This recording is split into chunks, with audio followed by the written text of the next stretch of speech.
প্রিয় স্টুডেন্ট, শুরু করব ডব্লিউবিএসএসসির প্রিভিয়াস ইয়ারের ম্যাথ ক্লাস। 2022 সালে আসা ম্যাথগুলো দেখে নেওয়া যাক, কারণ প্রিভিয়াস ইয়ারের ম্যাথগুলো ফলো করলেই তোমরা বুঝতে পারবে যে ম্যাথের টাইপ কেমন আসবে। তো শুরু করা যাক 2022 সালে আসা ডব্লিউবিএসএসসির প্রিভিয়াস ইয়ারের ম্যাথ। শুরু করছি, স্কিপ করবে না, দেখবে কি মজাদার ম্যাথ। বলে প্রথম প্রশ্ন, একটি পরীক্ষায় একজন শিক্ষার্থীকে পাশ করার জন্য মোট নম্বরের 33% পেতে হবে। একজন শিক্ষার্থী 125 নম্বর পেয়েছিল এবং 40 নম্বরের জন্য ফেল করেছিল, তাহলে মোট নম্বর কত ছিল? ম্যাথটা করেছি, এর আগে কোনো ক্লাসে ম্যাথটা দিয়েছি, এই ম্যাথটা চলে এসেছিল 2022 সালে। পাস নম্বর কত? 33%। পাস নম্বর 33%, অর্থাৎ 33% পাস নম্বর। তাহলে এখানে নম্বরটা লিখতে হবে, কত নম্বর পেলে পাস, সেটাই 33%। তো বলেছে ওই শিক্ষার্থী 125 নম্বর পেয়েছে আর 40 নম্বরের জন্য ফেল করেছে, তাহলে আর 40 নম্বর যদি এর সাথে অ্যাড করা যায় তাহলে ওটাই 5 নম্বর। তার মানে 33% সমান সমানই 165, তাই না? 33% সমান সমান 165। তাহলে পার্সেন্টেজের জন্য এখানে 100 নিব আর নিচে 33। তাহলে আমরা কোথায় ফিরে যাচ্ছি? 5 নম্বরে ফিরে যাচ্ছি। উপরে 100 চলে এসছে, 5 নম্বরে ফিরে যাচ্ছি। তাহলে 11 কে 11, 5 11 55, 3 11 33, 3 5 15। টোটাল মার্ক কত ছিল? 500 নম্বর। অঙ্ক শেষ। নেক্সট ম্যাথ, একজন ব্যক্তি তার আয়ের 35% খাবারের পেছনে ব্যয় করেন। কোশ্চেন এটাও ভিতরে গভীর ডিপলি ভাবলে হবে না, এই ম্যাথটা ডিপলি ভাবলে উত্তর নাও হতে পারে। একদমই ডিপলি ভাবা যাবে না, সিম্পল ভাবতে হবে। টোটাল তার 100% ছিল, খাবারের পেছনে 35% ব্যয় করলো এবং 25% সন্তানের শিক্ষার পেছনে, 25% শিক্ষার পেছনে। তাহলে কত পার্সেন্ট ব্যয় করলো? 60% ব্যয় করে দিল 100-র মধ্যে। থাকলো কত? 40%। থাকলো 40%। তার 80% বাড়ির ভাড়ার পেছনে দিচ্ছে। এই যে 40%, তার 80% বাড়ি ভাড়ার পেছনে যদি দেয় তাহলে কত টাকা দিচ্ছে? 32 টাকা। ছিল কত টাকা লাস্টে? 40 টাকা। বাড়ি ভাড়ায় দিয়ে দিল 32 টাকা। তাহলে থাকলো কত পার্সেন্ট? ওটাই চেয়েছে যে অবশিষ্ট আর কত থাকছে। তাহলে 40 থেকেই বিয়োগ করতে হবে এটা, তাহলে আর 8% থাকছে। পরের অঙ্ক, একজন বাবা তার ছেলের দ্বিগুণ বয়সের। বলেছে এটা হচ্ছে বাবা, এটা ছেলে, দ্বিগুণ বয়স। ছেলে যদি x হয়, পিতা হবে 2x, দ্বিগুণ বয়স। 20 বছর আগে, 20 বছর যদি আগে করি তাহলে দুজনেরই 20 বছর আগে করতে হবে। 20 বছর আগে বাবার বয়স ছিল পুত্রের বয়সের 12 গুণ। 12 গুণ, 12 গুণ পুত্রের সাথেই হবে, ঠিক আছে? বাবার সাথে 12 গুণ হবে না কিন্তু, পুত্রের সাথে 12 গুণ। তাহলে বাবার বর্তমান বয়স কত? তাহলে 2x - 20, 12x - 240, এই পাশে আসলে -10x। এটা ওই পাশে গেলে শুধু 40 মাইনাস হয়ে যাবে, এটা মাইনাস আছে, ওখানে কি প্লাস হলে বিয়োগ করে দেবো 40, তাহলে -220 থাকবে, তাই না? মাইনাস মাইনাস কাটলো, এক্স 0 0 কাটলাম একটা, এক্স সমান 22। এক্স এর মান 22 যদি হয়, পিতার ধরে কত ছিল? 2x, তাহলে পিতা হবে 2 গুণ 44 বছর। নেক্সট ম্যাথ, এই ম্যাথটা ভালো করে খেয়াল করবে, এই ম্যাথটা সুন্দর ম্যাথ। বলেছে একটু অফিসে 40% কর্মচারী মহিলা। 40% মহিলা, মোট কর্মচারীর 40% মহিলা। পুরুষ কর্মচারীদের মধ্যে 50% আন্ডার গ্রাজুয়েট। মোট 1800 কর্মচারীর মধ্যে 52% আন্ডার গ্রাজুয়েট। বলে দিয়েছে এবার মোট 1800-র মধ্যে যদি 40% কর্মচারী হয়, মহিলা কর্মচারী, তাহলে কতজন আছে? 4 18 এতজন, এতজন ফিমেল, এটা বের করে রেখে দিলাম। মোট কর্মচারীর মধ্যে 52% আন্ডার গ্রাজুয়েট, তাহলে মোট কর্মচারীর মধ্যে 52 যদি হয় তাহলে কত হবে?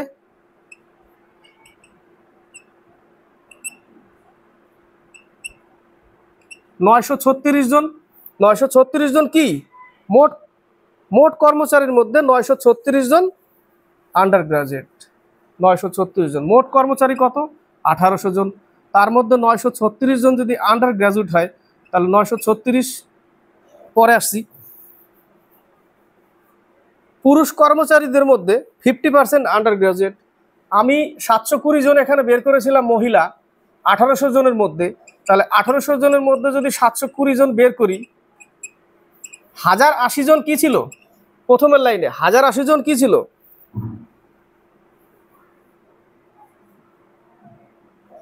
পুরুষ কর্মচারীদের মধ্যে 50% আন্ডার গ্রাজুয়েট। 720 জন মহিলাদের বাদ দিলাম, তো বাকি পুরুষ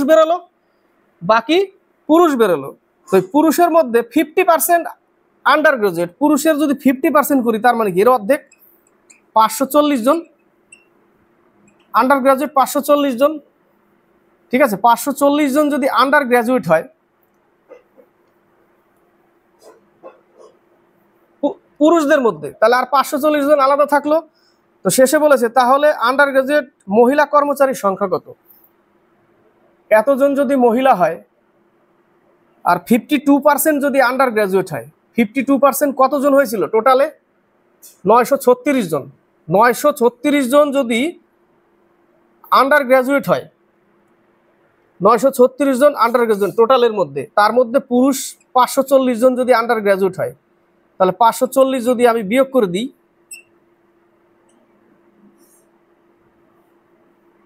396 জন কি বেরোলো? 396 জন, ওই লাস্টে যেটা চেয়েছে ওটা বেরোলো। তাহলে আন্ডার গ্রাজুয়েট মহিলা কর্মচারীর সংখ্যা কত? 396 জন। জটিল হলো? আরেকবার বলছি, 1800 জনের মধ্যে 40% মহিলা, 720 জন আলাদা চলে গেল মহিলা, বাকি থাকলো কত? 720 জনের মধ্যে বাকি থাকলো 1080। 1080-র মধ্যে বলেছে 50% আন্ডার গ্রাজুয়েট পুরুষ, 540 জন গেল। আবার বলেছে 1800 জনের মধ্যে 52% হচ্ছে আন্ডার গ্রাজুয়েট, যেখানে মহিলা পুরুষ দুটোই আছে। তো এর মধ্যে যদি 540 জন পুরুষ আন্ডার গ্রাজুয়েট হয়, তাহলে পুরুষটা বাদ দিলেই তো মহিলা পেলাম। সমীকরণ দিয়েছে 115 ভাগ 5, 115 ভাগ 5 যোগ 12 গুণ 6 ইকুয়াল x প্লাস 64 ভাগ 4 মাইনাস 35। ভাগের কাজ আগে, ভাগের কাজ যদি করি 5 দুগুণে 10, 3 5 15, 12 × 6 ইকুয়াল x প্লাস 4 16 64 মাইনাস 35। এবার গুণের কাজ, তাই না? গুণের কাজ 6 12 72 ইকুয়াল x প্লাস 16 মাইনাস 35। তাহলে যোগ করলে কত হবে? 23 95, তাই না? 95 বেরোলো। এই 35ও যোগ হবে এর সাথে, 120 হলো, 16 বিয়োগ হবে, তাহলে x এর মান পেয়ে যাবো, তাই না?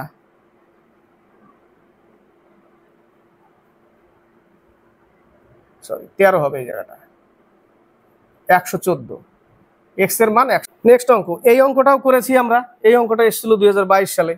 যতগুলো ক্লাস দিয়েছি আজ পর্যন্ত, আশা করি অঙ্ক কমন চলে আসবে। একটি ট্রেনে বসে থাকা এক ব্যক্তি, যে ট্রেনটি 50 কিমি/আওয়ারে চলছে।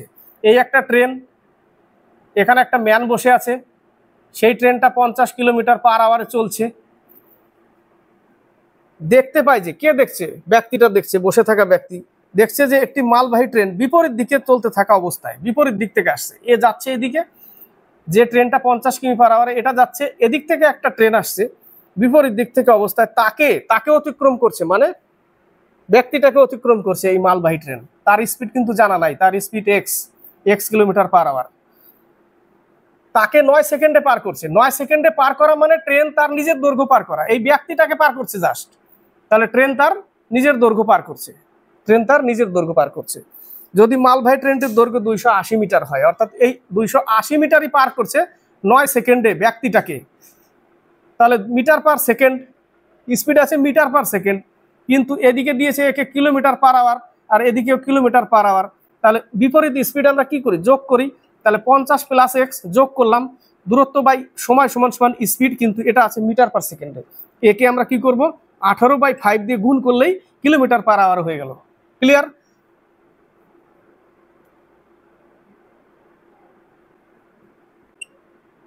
(112 = 50 + x), 50 শুধু বিয়োগ করতে হবে, 62 কিমি/আওয়ার। নেক্সট অঙ্ক, একটি ট্যাপ 4 ঘন্টায় একটি চৌবাচ্চা পূর্ণ করতে পারে, আরেকটি ট্যাপ সেটি 7 ঘন্টায় খালি করতে পারে। যদি উভয় ট্যাপ একসাথে খোলা হয়, তবে কত সময় চৌবাচ্চাটি পূর্ণ হবে? a × b, a minus b দিয়ে করে দিলাম। 4 ঘন্টা 7 ঘন্টা বিয়োগ করলে 3 ঘন্টা, তাই না? বিয়োগফল 3, তাহলে 3 দিয়ে কতকে ভাগ করব? 28কে। 3 9 27, 1 নামলো 1/3 ইন্টু 60, 3 20 60, অর্থাৎ 9 ঘন্টা 20 মিনিট। 9 ঘন্টা 20 মিনিট লাগবে, তাই না? 9 ঘন্টা 20 মিনিট। আবার 1/4 ভরে আর একজন খালি করে, এইভাবে অংশ ধরে করলে 28, 7 - 4 থাকলো কত? 3/28। উল্টে দিলে টাইম হয়, ওই 3 দিয়ে ভাগ করতে হবে ওটাকেই। আবার 4 আর 7 যদি ইউনিটে করি, 28 এর 7 ক্ষমতা, এর 4 ক্ষমতা, 7 ভরে 4 খালি করে, তাহলে অ্যাকচুয়ালি থাকছে কত? ভরা 3ই থাকছে, তাহলে 3 দিয়েই ভাগ করে দিতে হবে, ওটাই আসবে।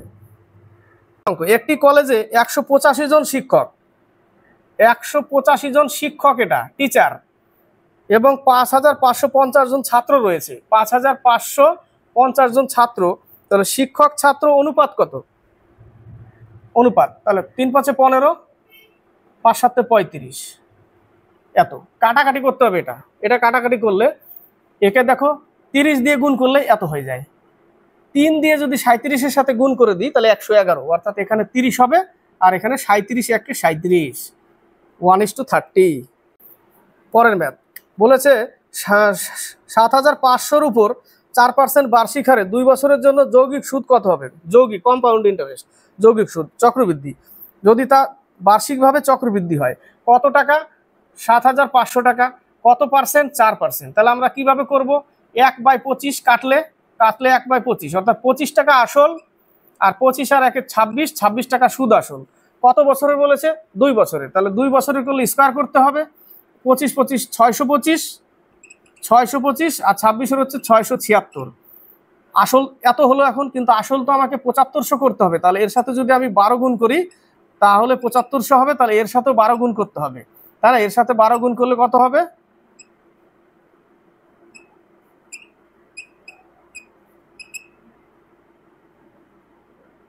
8112। তাহলে আসল এত, 8112 হচ্ছে সুদ আসল। তাহলে সুদ কত বলেছে, তাই না? সুদ কত বের করতে বলেছে? 612 টাকা সুদ। আবার যদি আমরা অন্য পদ্ধতিতে করি, 7500, 1 + 4%, 2 বছর, কত টাকা হবে সুদ আসলে, সেটা বের করতে হবে। 4 25-এ 100 কেটে দিলাম, তাহলে 7500 ইন্টু উপরে 26 ইন্টু 26/25 ইন্টু 25, এটা দিয়ে ভাগ করতে হবে, তাই না? 5 15 75, 5 5 25, 300, 12 দিয়ে কাটলে হয়ে যায়, তাই না? 12, তাহলে 676-এর সাথে 12 গুণ হয়েছিল, এইখানেও ওটাই আসবে। নেক্সট অঙ্ক, একটি ডজন কলমের দাম 180 টাকা। কি বলেছে? 180 টাকা একটি ডজন কলম, মানে 12টা কলমের দাম 180 টাকা। 12 দিয়ে ভাগ করলে একটা কলমের দাম পাবো। এবং 8টি কলমের দাম 56 টাকা। 8টি কলমের দাম 56 টাকা, এখানেও 8 দিয়ে ভাগ করলে একটি কলমের দাম পাবো। তো বলেছে কলম ও একটি কলম ও বলপেনের দামের অনুপাত কত? একটির, তাহলে এটাকেই অনুপাত করে দিতে হবে। তাহলে 12 15 180, 7 8 56, কত পেলাম? 15:7 অ্যান্সার। এটা শেষ ম্যাথ। বলেছে একটি বিশ্ববিদ্যালয়ে ইনডোর গেমসের জন্য একটি আয়তাকার আকৃতির এলাকা রয়েছে। আয়তাকার আকৃতির এলাকা রয়েছে, এটা একটা ইনডোর গেম মাঠ, এটা ইনডোর গেমসের জন্য আয়তাকার আকৃতির এলাকা রয়েছে। খেলার এলাকাটি 30 মিটার ইন্টু 20 মিটার, অর্থাৎ দৈর্ঘ্য 30 মিটার, প্রস্থ হচ্ছে 20 মিটার। টাইলস বসানোর খরচ প্রতি বর্গমিটার হিসাবে 60 টাকা। টাইলস কোথায় বসাবে? ভেতরে বসাবে। ভেতরে বসালে কিসে বসায়? এটার ক্ষেত্রফলে, তাই না? এটার ক্ষেত্রফলে টাইলস বসাবে। তাহলে এর ক্ষেত্রফল কি? দৈর্ঘ্য ইন্টু প্রস্থ কত হবে? 600 বর্গমিটার। 600 বর্গমিটারে প্রতি বর্গমিটারে 60 টাকা করে যদি হয়, তাহলে 600 বর্গমিটারে কত হবে? 6 6 36,000 টাকা। এটাও সিম্পল ম্যাথ দিয়েছে। এইগুলো ম্যাথ এসেছিল 2022 সালে WBSSC-র মেন পরীক্ষায় আসা কিন্তু এই ম্যাথগুলো। তো এই ছিল ম্যাথ। নেক্সটে আবার নিয়ে আসবো। ক্লাসটি ভালো লাগলে লাইক শেয়ার কমেন্ট অবশ্যই করবে। যারা প্রস্তুতি নিচ্ছে এখনো ফর্ম ছাড়েনি, আগে থেকে শুরু করে দাও। ক্লাস দেখা, সাথে থাকবে এবং আমিও সাথে থাকবো। নিয়ে আসবো প্রিভিয়াস ইয়ারের এবং প্র্যাকটিস সেটের লিলারের সেট থেকে ম্যাথ জিকে।